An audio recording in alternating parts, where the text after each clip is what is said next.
বলছি সেটা হলো যে রাসূলুল্লাহ সাল্লাল্লাহু আলাইহি সাল্লাম বলেছেন যে সূরাতুল কাফিরুন যে ব্যক্তি রাতের বেলা ঘুমানোর সময় ঘুমানোর আগে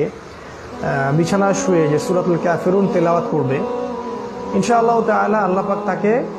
শিরিক থেকে মুক্ত রাখবেন। শিরিক থেকে মুক্ত রাখবেন, যেটা সবচেয়ে বড় পাপ।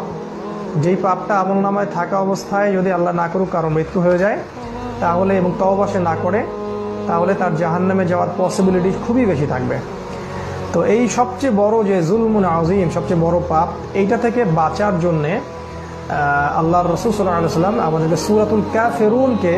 প্রতি রাতে ঘুমানোর সময় তিলাওয়াত করার একটা আদেশ দিয়েছেন, সুন্নাহ। এটা আমরা যদি প্র্যাকটিস করি ইনশাআল্লাহ আল্লাহ পাক আমাদের হৃদয় থেকে শিরিক দূর করে দিবেন এবং শিরিকটা বোঝার তৌফিক দিবেন, শিরকের জ্ঞান দান করবেন, তাওহীদের জ্ঞান দান করবেন, এবং ইনশাআল্লাহ সেই ব্যক্তি তার বাস্তব জীবনে চলতে ফিরতে